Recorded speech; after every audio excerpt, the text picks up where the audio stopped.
ഹിസ്ബുള്ളയെ തുരത്തുന്നതിനായിട്ട് Israel സേന ഇപ്പോൾ വലിയ രീതിയിലുള്ള ഒരു ആക്രമണ പദ്ധതി ലബനനിൽ ആരംഭിച്ചിരിക്കുകയാണ്. ഇസ്രായേലിൻ്റെ വടക്ക് ഭാഗത്തുള്ള 60,000-ഓളം ജനങ്ങൾ, ഇസ്രായേൽ പൗരന്മാർ, അവർക്ക് അവിടെ താമസിക്കാൻ പറ്റാത്ത അവസ്ഥയിലേക്കുള്ള വലിയ രീതിയിലുള്ള ഒരു ആക്രമണമാണ് കഴിഞ്ഞ ഒരു 10 മാസമായിട്ട് ഹിസ്ബുള്ള എന്ന് പറയുന്ന ഭീകരവാദ പ്രസ്ഥാനത്തിൻ്റെ ഭാഗത്ത് നിന്ന് നിരന്തരമായിട്ട് ഉണ്ടായിക്കൊണ്ടേയിരുന്നത്. അപ്പോൾ ഇതിൻ്റെ ഒരു അടിസ്ഥാനത്തിൽ ഹിസ്ബുള്ളയെ തുരത്താതെ ഇസ്രായേലിന് അല്ലെങ്കിൽ ഇസ്രായേലിൻ്റെ വടക്ക് ഭാഗത്തുള്ള ജനങ്ങൾക്ക് അവിടെ സ്വസ്ഥമായിട്ട് ജീവിക്കാൻ സാധിക്കില്ല എന്നുള്ളൊരു വലിയ രീതിയിലുള്ളൊരു അവസ്ഥയാണ് യഥാർത്ഥത്തിൽ ഹിസ്ബുള്ളയെ ഇതുപോലെ നേരിടാൻ വേണ്ടിയിട്ട് ഇസ്രായേലിനെ പ്രേരിപ്പിക്കുന്ന ഒരു ഘടകം. ഇപ്പോൾ ഇസ്രായേൽ തുടങ്ങിയിരിക്കുന്നത് ഇന്നലെ രാത്രി മുതൽ ലെബനോനിലേക്ക് കടന്നു കയറുന്ന രീതിയിലേക്കുള്ള ഒരു കരയുദ്ധം പ്രഖ്യാപിച്ചതും അതോടൊപ്പം തന്നെ പ്രഖ്യാപിച്ചതിന് ശേഷം വലിയ രീതിയിലൊരു കരയുദ്ധം അവർ ആരംഭിച്ചിരിക്കുന്നു എന്നുള്ളതിൻ്റെ വീഡിയോ ദൃശ്യങ്ങളാണ് ഇപ്പോൾ നിങ്ങളിപ്പോൾ കണ്ടുകൊണ്ടിരിക്കുന്നത്.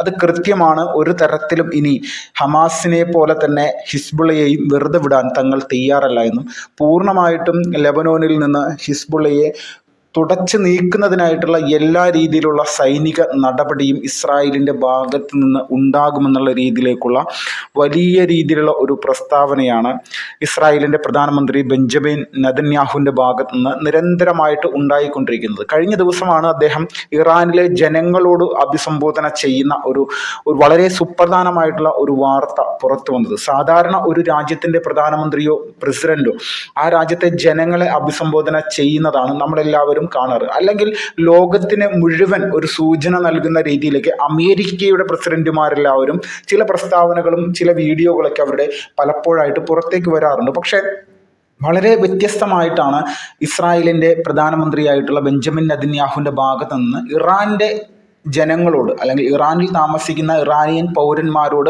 ഒരു കാര്യം വ്യക്തമായി പറഞ്ഞിരിക്കുന്നത്: നിങ്ങളെ ഞങ്ങൾ സ്വതന്ത്രരാക്കുമെന്നും നിങ്ങളുടെ ഭരണ സംവിധാനത്തിൽ ഇന്ന് ലോകത്തിന് മുഴുവൻ ഭീഷണിയായിട്ട് നിൽക്കുന്ന ഭരണകൂടത്തെ അത് പൂർണ്ണമായിട്ടും തങ്ങൾ ഇല്ലായ്മ ചെയ്ത് വലിയ രീതിയിലുള്ള ഒരു സൗഹാർദ്ദത്തിലേക്ക് നമ്മൾക്ക് പോകുന്നതിനുള്ള ഒരു സാഹചര്യം ഉണ്ടാക്കിയെടുക്കും, അതിനായിട്ടുള്ളൊരു പോരാട്ടം തങ്ങൾ ഇപ്പോൾ ആരംഭിച്ചിരിക്കുന്നുവെന്നും ഇറാനിലേക്ക് എത്തിപ്പെടാനോ അല്ലെങ്കിൽ ഇറാനിൽ ഞങ്ങൾക്ക് എത്തിപ്പെടാൻ പറ്റാത്ത രീതിയിലുള്ള ഒരു സ്ഥലവുമില്ല എന്നുള്ള രീതിയിലേക്കുള്ള കാര്യമാണ് ഇപ്പോൾ ബെഞ്ചമിൻ നെതന്യാഹു കഴിഞ്ഞ ദിവസം വലിയ രീതിയിൽ തന്നെ ഒരു വീഡിയോ ദൃശ്യം അദ്ദേഹത്തിൻ്റെ പുറത്തു വന്നിരിക്കുന്നത്. അപ്പോൾ പൂർണ്ണമായിട്ടും ഒരു കാര്യം വ്യക്തമായിരിക്കുകയാണ്: ഇറാനെ പിന്തുണക്കുന്ന അല്ലെങ്കിൽ ഇറാൻ പിന്തുണക്കുന്ന ഭീകരവാദ പ്രസ്ഥാനങ്ങളെയെല്ലാം തന്നെ ലോകത്ത് എവിടെയാണെങ്കിലും അവരെ പൂർണ്ണമായിട്ട് ഇല്ലായ്മ ചെയ്യുന്നതിനായിട്ടുള്ള വലിയ രീതിയിലുള്ള ഒരു പ്രസ്താവനകൾ അല്ലെങ്കിൽ നടപടികൾ കൃത്യമായിട്ട് ഇസ്രായേൽ സൈന്യത്തിൻ്റെ ഭാഗത്ത് നിന്ന് ഉണ്ടാവുകയാണ്. അതിനു വേണ്ടിയിട്ടുള്ള എല്ലാ രീതിയിലുള്ള പിന്തുണവും നിർദ്ദേശവും ഇസ്രായേൽ ഭരണകൂടത്തിൻ്റെ ഭാഗത്ത് നിന്ന് ഉണ്ടായിക്കൊണ്ടിരിക്കുകയാണ്.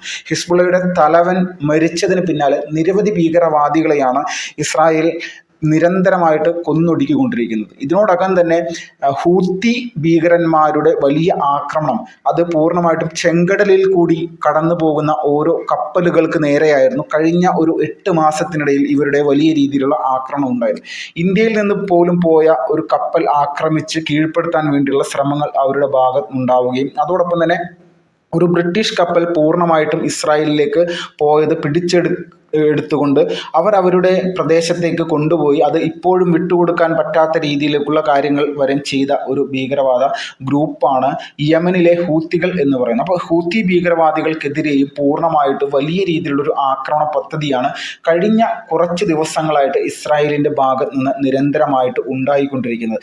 ഇത് പൂർണ്ണമായിട്ടും നമ്മളൊന്ന് ഇസ്രായേലിൻ്റെ യുദ്ധബുദ്ധി ഒന്ന് പരിശോധിച്ച് കഴിഞ്ഞാൽ വ്യക്തമായിട്ട് മനസ്സിലാക്കാൻ സാധിക്കും. പാലസ്തീനിലെ ഭീകരവാദ സംഘടനയായിട്ടുള്ള ഹമാസിനെ തകർത്തെറിഞ്ഞുകൊണ്ട് അവരുടെ പ്രവർത്തന പദ്ധതികൾ പൂർണ്ണമായിട്ടും ഇല്ലായ്മ ചെയ്ത് മുന്നോട്ട് പോകുന്നതിന് ഇടയിലാണ് ഇതുപോലെ ഒരു വലിയ രീതിയിലുള്ളൊരു ആക്രമണ പദ്ധതികൾ മറ്റ് ഭീകരവാദ സംഘടനകൾക്ക് നേരെ ഇപ്പോൾ നടത്തിക്കൊണ്ടിരിക്കുന്നത്.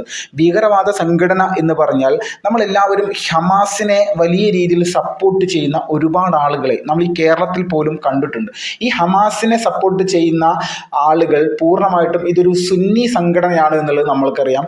അതോടൊപ്പം തന്നെ ഹിസ്ബുള്ള ആണെങ്കിൽ ഒരു ഷിയ സംഘടന കൂടിയാണ്. അപ്പോൾ ഈ 2 സംഘടനയെ പൂർണ്ണമായിട്ടും ഒരുപോലെ തന്നെ അംഗീകരിച്ചുകൊണ്ട് അവരെ ഒരു പോരാട്ട സംഘടനയാണ് എന്നുള്ള നിലയിലേക്ക് ആക്കി തീർക്കാൻ വേണ്ടിയിട്ട് ഒരുപാട് ആളുകൾ ഇവിടെ നിരന്തരമായിട്ട് പരിശ്രമിക്കുന്നുണ്ട്. ഇപ്പോൾ യഹിയ സിൻവറിനെ പോലെയുള്ള ഹമാസിൻ്റെ തലവന്മാരുടെ ഫ്ലെക്സ് ബോർഡുകളും അതോടൊപ്പം തന്നെ പ്രധാനപ്പെട്ട ഹമാസിൻ്റെ പല നേതാക്കന്മാരുടെയും ഫ്ലക്സ് ബോർഡുകളൊക്കെ നമ്മൾക്കിപ്പോൾ കേരളത്തിൻ്റെ ചില സ്ഥലങ്ങളിലൊക്കെ കാണാൻ സാധിക്കുന്നുണ്ട്. അത് വലിയ രീതിയിൽ തന്നെ ഈ ഭീകരവാദ സംഘടനകൾക്ക് ഇപ്പോഴും നമ്മുടെ നാട്ടിലേക്ക് ഒരുപാട് പിന്തുണ നിരന്തരമായിട്ട് ലഭിക്കുന്നു എന്നുള്ളതിൻ്റെ അടിസ്ഥാനത്തിലാണ് എന്നുള്ളതിൽ ഒരു തർക്കമില്ല. അപ്പോൾ വലിയ രീതിയിൽ തന്നെ നമ്മുടെ രാജ്യത്തിൻ്റെ അകത്ത് പോലും ഭീകരവാദ ഗ്രൂപ്പുകൾക്ക് ഇപ്പോൾ വലിയ പിന്തുണ കൊടുക്കുന്ന രീതിയിലുള്ള ഒരുപാട് ആളുകൾ ഇവിടെ ഉണ്ട് എന്നുള്ളതിന് വ്യക്തമായിട്ടുള്ള തെളിവാണ് ഇതുപോലെയുള്ള കാര്യങ്ങൾ. കഴിഞ്ഞ ദിവസം ഹിസ്ബുള്ളയുടെ തലവൻ ഹസൻ നസ്രുള്ള കൊല്ലപ്പെട്ട ദിവസം തന്നെ വലിയ രീതിയിലുള്ള ഒരു പ്രതിഷേധ സമരമായിരുന്നു യഥാർത്ഥത്തിൽ ജമ്മു കാശ്മീരിൽ നടന്നത്. ജമ്മു കാശ്മീരിലെ ഹൂറിയത്ത് കോൺഫറൻസ്, അതോടൊപ്പം തന്നെ ജമ്മു കാശ്മീരിലെ തന്നെ PDP എന്ന് പറയുന്ന രാഷ്ട്രീയ പാർട്ടി, നിരന്തരമായിട്ട് ഇതുപോലെയുള്ള പല രാഷ്ട്രീയ പാർട്ടികളും പല ഘട്ടങ്ങളിലായിട്ട് ഇതുപോലുള്ള സംഘടനകളെ പരസ്യമായിട്ട് അംഗീകരിച്ചുകൊണ്ട് അവരെ സപ്പോർട്ട് ചെയ്തുകൊണ്ടുള്ള ഒരുപാട് പ്രസ്താവനകളുമായിട്ട് വരാറുണ്ട്. ഇപ്പോൾ ഹസൻ നസ്രുള്ള കൊല്ലപ്പെട്ട ദിവസം തന്നെ നിലവിൽ ജമ്മു കാശ്മീരിൽ നിയമസഭാ തിരഞ്ഞെടുപ്പ് നടക്കുന്ന ഈ ഒരു സാഹചര്യത്തിൽ പോലും ആ തിരഞ്ഞെടുപ്പ് മാറ്റിവെച്ചുകൊണ്ടാണ് അവിടെ വലിയ രീതിയിലുള്ള ഒരു ദുഃഖം ഈ തീവ്രവാദി മരിച്ചതിൻ്റെ ഭാഗമായിട്ട് അവർ രേഖപ്പെടുത്തി. അപ്പോൾ എത്രത്തോളം വലിയ രീതിയിലുള്ള പദ്ധതികൾ അത് വർഷങ്ങളായിട്ട് ജമ്മു കാശ്മീരിൽ പോലും ഇവരെ പോലെയുള്ള ആളുകളെ ഉപയോഗിച്ചുകൊണ്ട് ഭീകരവാദ സംഘടനകൾ അവിടെ നടപ്പിലാക്കാൻ ശ്രമിച്ചിട്ടുണ്ട് എന്നുള്ളതിൽ തർക്കമില്ല.